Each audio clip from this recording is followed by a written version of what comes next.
বন্ধুরা, আজকে আমি আনারসের চাটনি বানাবো। আনারসটা ভীষণ টক। আমরা কিছুটা নুন চিনি দিয়ে মাখিয়ে খেয়েছি, আর কিছুটা চাটনি বানিয়ে নিচ্ছি, কারণ ফেলে দেবো, তার থেকে চাটনি বানিয়ে নিলে খাওয়া হয়ে যাবে। এখানে কড়াইয়ে গরম হয়ে গেছে, কড়াইয়ে সর্ষের তেল দিয়ে দিলাম, পাঁচ ফোড়ন আর শুকনো লঙ্কা ফোড়ন দিয়ে দিলাম। তারপরে আনারসগুলো দিয়ে দিয়েছি, ছোট ছোট পিস করে নিয়েছিলাম। এবার একটু নাড়িয়ে চাড়িয়ে নিয়ে হলুদ আর নুন দিয়ে দিচ্ছি। নুনটা দিয়ে দিচ্ছি, এবার হলুদ দিয়ে দিচ্ছি। এরপরে আবার একটু নাড়িয়ে চাড়িয়ে নেব।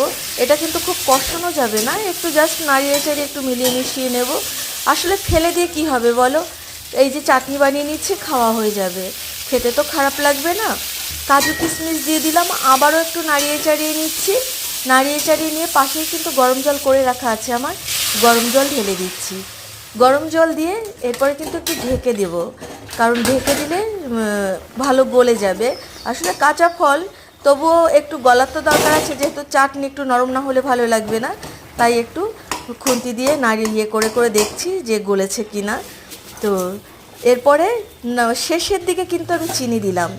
শেষের দিকে চিনি দিয়ে তারপরে আবার একটু নাড়িয়ে চাড়িয়ে নামিয়ে দেবো, কারণ প্রথমে যদি আমি চিনি দিই না, আনারসটা একদমই গলবে না। তাই আমি চিনিটা সবার শেষের দিকেই দিলাম। রান্না হয়ে গেছে। ভালো লেগে থাকলে লাইক করো, কমেন্টস করো, শেয়ার করো। ভালো থেকো বন্ধুরা।